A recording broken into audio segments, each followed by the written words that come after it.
Hello et bienvenue dans une nouvelle vidéo. Aujourd'hui, je vais vous montrer mes top et flop du mois d'avril. Alors, je triche un peu. Carrément, je vous ai menti, ok? C'est pas les top et flop du mois d'avril pour la simple et bonne raison que j'ai repris le travail au mois d'avril. Donc, clairement, tester du make-up ou utiliser du make-up différent tous les jours, non. Donc, ce qu'on va faire pour ce mois-ci, c'est faire les choses un petit peu différemment. Je vais juste vous mentionner deux produits. Il y a deux produits que j'ai essayé quand même ce mois-ci pour la première fois, de vous dire ce que j'en pense. Et puis, je vais vous parler de quelques produits que j'utilise quotidiennement, en fait, avec lesquels vraiment je fais toujours ma routine le matin avant d'aller travailler et qui, du coup, sont forcément des grands favoris. On commence par un produit que j'ai découvert durant ce mois d'avril, que j'ai utilisé que 2 fois parce que je vous ai dit, voilà, avec le travail et tout, c'était pas forcément évident. C'est le Honey Glue, c'est le gel, enfin la cire, le savon, c'est un savon je crois, pour sourcils. Donc vous mettez un petit peu d'eau sur le goupillon, il y a un trou à l'intérieur, vous avez le petit goupillon qui est vendu avec et vous allez tourner le goupillon pour avoir du produit et vous venez plaquer vos sourcils. Alors, ça sent très bon. Ça sent le bonbon, c'est hyper sucré, c'est hyper écœurant, mais ça reste pas. En tout cas, j'ai pas eu l'impression de sentir qu'il y avait une odeur sucrée dans mes sourcils toute la journée. Alors, c'est ni un top ni un flop. C'est pas un flop parce que le produit fonctionne clairement. Clairement, si vous voulez que vos sourcils tiennent, oui, il n'y a pas de problème.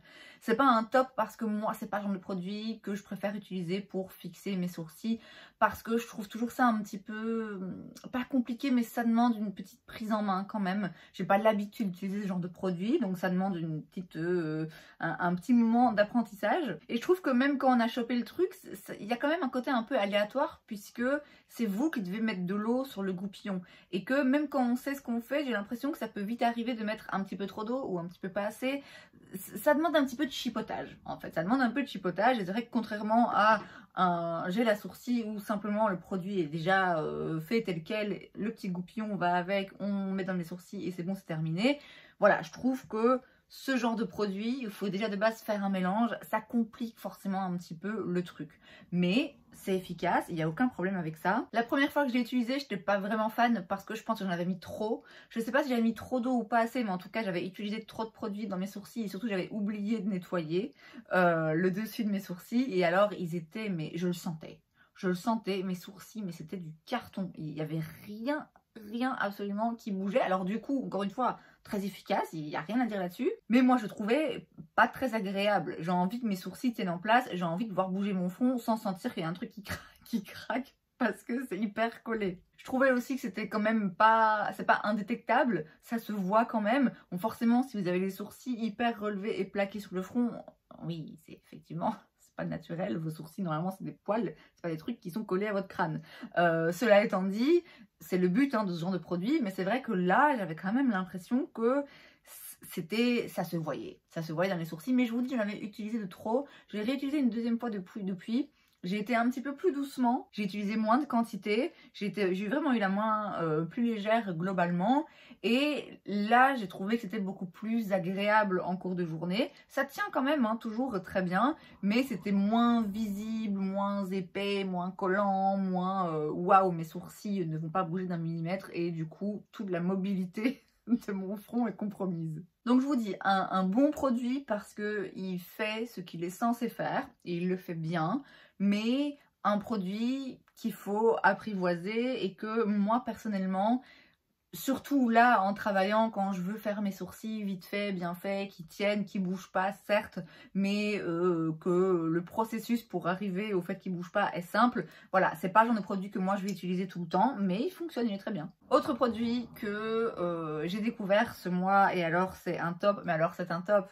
Mais comment vous dire qu'il va avoir des petits frères et sœurs, c'est sûr et certain.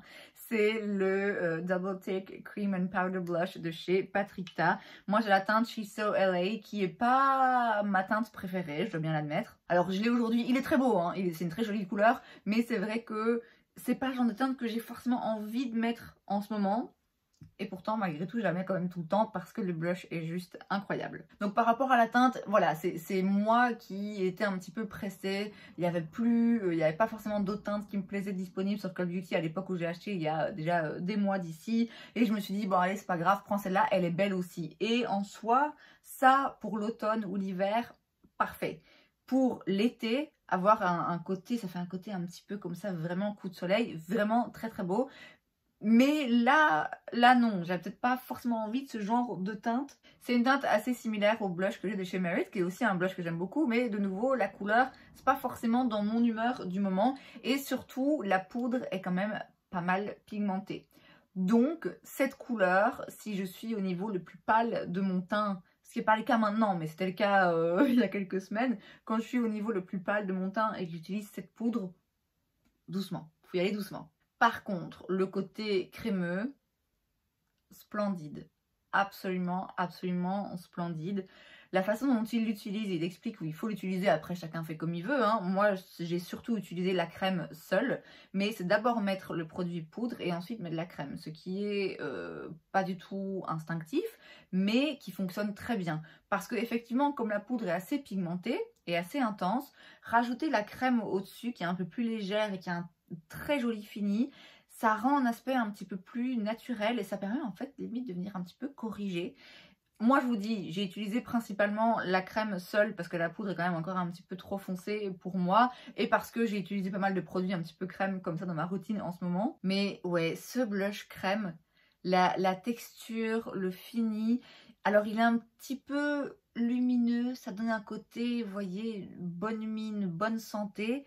Et en même temps, il floute un peu, j'ai l'impression, il perfectionne, il est magnifique. Vraiment, le côté crémeux, c'est une dinguerie. Ça fait longtemps que j'en entends parler et que j'entends dire beaucoup de bien. Je vous avoue que je me disais, oui bon, il a des jolies couleurs et c'est sympa, le côté comme ça, vous avez un produit 2 en 1, ça doit sûrement être très bien, mais je me disais, bon voilà, des blush crème qui sont très bons, j'en ai. Non, non, lui, il a un truc vraiment très particulier dans le fini. Et je vous dis, la texture aussi, on peut le rajouter par-dessus et ça va pas faire tout bouger en dessous. Ça va pas faire de la texture splendide. Je sais pas comment le dire autrement. Je sais pas pourquoi j'ai attendu aussi longtemps. Je regrette, je regrette d'avoir attendu aussi longtemps pour tester ces blushs. Parce que tout ce qu'on dit, c'est vrai. Je vous assure, ils sont absolument dingues. Donc, je vais en prendre d'autres. Pas maintenant, parce que je suis toujours en no-buy. Mais dès que c'est terminé, ouais, au moins 2 autres teintes. Donc je vous l'ai dit, ce mois-ci, j'ai pas expérimenté, j'ai pas utilisé beaucoup de make-up différents. J'utilise toujours la même chose pour des questions de facilité. Parce que du coup, je mets tout là dans ma boîte sur mon bureau et je dois pas tous les matins ouvrir mon tiroir de blush et me dire tiens, quel blush est-ce que je vais prendre, ouvrir mon tiroir de poudre, tiens, quelle poudre est-ce que je vais prendre. Non, pas de place pour le questionnement et la perte de temps. Vraiment, juste, j'utilise la même chose à chaque fois, ce que je sais qui fonctionne. Je vais pas vous parler de tout parce qu'il y a des produits là-dedans que je les utilise, je vous dis, parce qu'ils sont là dans la boîte, donc je les prends. Mais je peux pas dire que ce sont des produits absolument dingues, c'est juste que voilà, j'ai pris le pli de les utiliser, donc je continue. Il y en a quand même quelques-uns que j'ai si pas redécouvert, approfondi et où vraiment je dois reconnaître que j'adore utiliser ces produits, c'est un vrai plaisir le matin de me maquiller. À commencer par le Cover Perfection Pot Concealer de chez The Same. C'est donc un petit correcteur en peau comme ceci que je mets avant le fond de teint dont je vais vous parler juste après, que je mets pour cacher mes imperfections. Et en fait ça m'apporte la couvrance supplémentaire qu'il n'y a pas du coup dans le fond de teint, enfin dans un bébé crème que j'utilise. Alors c'est pas un produit hyper exaltant, là c'est un anti-cerne en peau qui vient camoufler les imperfections, mais en l'occurrence la teinte pour le moment est vraiment pile ce qu'il me faut. C'est vraiment une bonne couvrance, c'est une chouette texture, c'est pas un truc trop gras qui bouge, c'est pas non plus un truc trop sec qui va aller s'accrocher aux petites peaux sèches qu'on a autour des boutons. C'est juste pile poil ce qu'il me faut en fait, pile poil. Alors je vous dis, c'est pas hyper exaltant, mais c'est exactement ce qu'il faut. Ensuite, le correcteur pour le dessous des yeux de chez Charlotte Tilbury. Alors de base, je vous avais dit quand je l'avais testé que effectivement il est très efficace, je trouve, par rapport à d'autres que j'ai testés, je vois vraiment la différence. Mais je me disais, oui bon, c'est pas le genre de produit que j'ai forcément envie ou auquel j'ai forcément pensé à intégrer dans ma routine. Et en fait, je l'utilise tout le temps. Je l'utilise tout le temps parce que j'essaye de mettre moins d'anti-cernes. Et en fait, ce qui m'a marqué, la raison pour laquelle il se retrouve aujourd'hui dans les tops, c'est parce que il est vraiment très très efficace. Un jour, j'ai mis ma base, mon correcteur, mon fond de teint, j'avais mis donc le correcteur là en dessous des yeux. Et en fait, c'est après avoir fait le bronzer et le blush que je me suis rendu compte, ah mais tiens, en fait, j'ai pas d'anti-cerne. Pour vous dire à quel point il est efficace, parce que rien qu'avec ça et avec la bébé crème dont je vais vous parler après, en fait, c'était déjà suffisant. Alors, j'aime bien quand même mettre un anti-cerne pour rajouter un petit peu de couvrance, mais rien qu'avec ça, si vous avez un produit teint hyper léger, ça vient vraiment bien camoufler, bien annuler en fait le côté mauve des cernes. Parfait pour moi. Le fond de teint, enfin la bébé crème justement que j'utilise sans cesse, c'est la Perfect Cover BB Cream de chez Missha. Alors on est sur une couvrance qui est quand même correcte pour une bébé crème. C'est pas un fluide teinté, hein, c'est pas un truc où c'est quasiment transparent et ça unifie simplement le teint. Il y a quand même une petite couvrance, mais c'est vrai que si je mets que ça, on voit encore un petit peu trop à mon goût mes boutons en transparence, raison pour laquelle je commence toujours avec le correcteur. Je le mets avant pour aller bien camoufler et comme ça on voit moins la démarcation. Donc après par-dessus je rajoute ça et c'est très joli. C'est juste vraiment très très joli. Je sais plus si quand je l'avais testé la première fois, si ce mois-là je l'avais mis dans mes tops ou juste dans mes ouais c'est bien mais c'est pas un top. Peut-être que je l'avais pas mis dans mes tops parce que de base c'est pas le genre de produit que je vais utiliser parce que vous savez moi j'aime bien quand c'est couvrant. Ceci dit, encore une fois, quand comme c'est le cas en ce moment je travaille, j'ai pas forcément envie de mettre un fond de teint hyper couvrant parce que bon parfois du coup il faut un petit peu faire des retouches en journée, ça peut être un petit peu asséchant ou quoi. Et puis surtout un fond de teint couvrant il faut quand même prendre un petit peu plus de temps de bien le travailler. Or, encore une fois, moi je vais au plus rapide. Or, ce genre de produit, ça se travaille et ça se fond dans le teint sans le moindre effort et sans y passer 10 minutes. Donc c'est vraiment l'idéal pour moi en ce moment. C'est un produit qui couvre suffisamment que pour que je me sente bien et que je me trouve un joli teint. Et c'est un produit qui en même temps vieillit bien en cours de journée et je vous dis qu'il se travaille facilement, rapidement. Donc vraiment un produit, même les jours où je travaille pas, en fait j'ai envie de l'utiliser parce que je trouve que ça me fait juste un joli teint et il n'y a rien à faire, je vieillis. Hein, on vieillit tous chaque jour et c'est vrai que je remarque de plus en plus que ce genre de formulation où c'est peut-être un petit peu moins couvrant, un petit peu moins mat, ça me va mieux, voilà, c'est plus flatteur, donc vraiment très fan. Et parfois ce genre de produit bébé crème, hydratant de machin, sur moi c'est pas joli, ça bouge. Là vraiment ça me fait un teint magnifique, j'adore ce produit, je vais m'en reprendre, c'est sur YesStyle, je vais m'en reprendre c'est sûr, parce que je vois que je l'ai déjà bien entamé et que je vais continuer à l'utiliser sans cesse. Alors un produit que j'ai déjà mis dans mes tops, que j'ai carrément mis dans mes tops de l'année 2023, mais écoutez, vu l'avancement de l'utilisation du produit, il faut en parler. Voilà, j'ai maintenant un trou dans mon Soft Sculpt Transforming Skin Enhancer de chez Makeup by Mario. Je l'adore vraiment. Je pense que pour la semaine là qui va arriver, comme maintenant j'ai parlé de ces produits, je vais peut-être faire une petite rotation et changer par exemple de blush et de bronzer. Mais ouais, vraiment, je le trouve différent, je le trouve intéressant, je le trouve joli. De base, j'avais peur que le côté baume soit un petit peu trop gras, mais non, c'est juste tellement beau. Donc je sais que j'en ai déjà parlé, mais voilà, il y a un trou, donc il fallait que j'en reparle. Un autre produit qui, initialement, j'en parle ici parce que je pense que initialement, je l'avais mis dans la catégorie bof. Oui, c'est joli, mais voilà, il me semble. Finalement, c'est un top. C'est l'highlighter Super Shock de chez Colourpop. Moi, j'ai la teinte Flexitarian. En fait, je l'aime beaucoup parce que, de nouveau, dans cet état d'esprit de le matin, il faut que ça aille vite, il faut que ce soit des produits qui se fondent facilement, qui se travaillent facilement. Voilà, hop, j'en prends un petit peu sur le doigt, je fais comme ça se fond hyper bien, hyper facilement. C'est un produit crémeux et j'utilise, vous l'avez vu, hein, des produits crémeux, donc ça se fond bien avec le reste. Pour autant, c'est pas non plus un truc liquide ou gras ou qui bouge partout. C'est une texture que de base je trouvais intéressante et différente, que je trouve aujourd'hui vraiment très très bien réussie et très utile pour mon utilisation du make-up en ce moment. Je regrette qu'il soit pas un tout petit peu plus doré, j'aurais dû prendre une teinte qui tire un petit peu plus sur le doré parce que là il est un petit peu, il va devenir un petit peu clair, mais très très joli produit que si en effet je l'avais mis dans mes bofs, non, tout compte fait, ça c'est un top. Et alors dernier produit, je suis vraiment désolée. Franchement, je suis désolée parce que je me rends compte que je suis un disque rayé à ce stade. Mais je l'utilise tous les jours. Donc voilà, je vais en parler. Le Plumping Lip Liner de chez Catrice, la teinte 040 Starring Roll.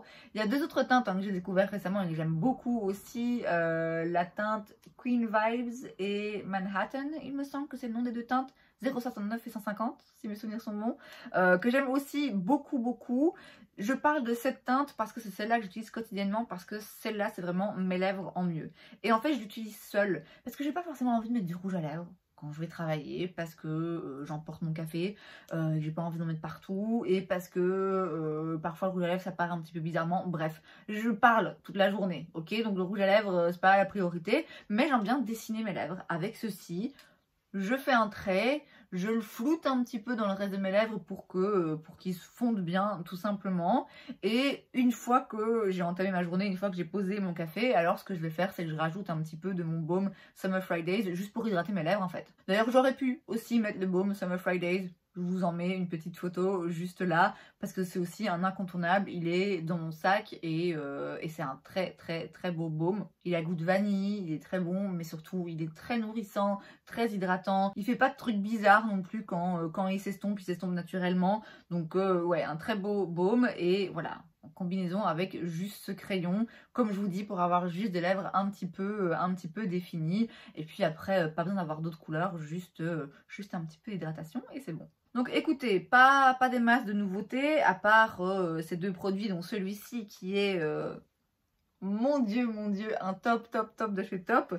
Le reste, c'est des produits que j'avais déjà testés, mais je vous dis quand même quelques produits que j'avais mis avant dans la catégorie bof, parce qu'ils sortaient pas particulièrement de l'ordinaire à mes yeux, ou en tout cas c'était pas le top du top. Et aujourd'hui, voilà, au vu de mon utilisation quotidienne de ces produits, je peux vous dire que ce sont maintenant des tops. Et c'est donc tout pour cette vidéo, j'espère que ça vous a plu. Si c'est le cas, n'hésitez pas à laisser un like. Vous pouvez aussi vous abonner à ma chaîne parce que c'est gratuit, donc pourquoi pas. Et moi, je vous vois la prochaine fois. Bye!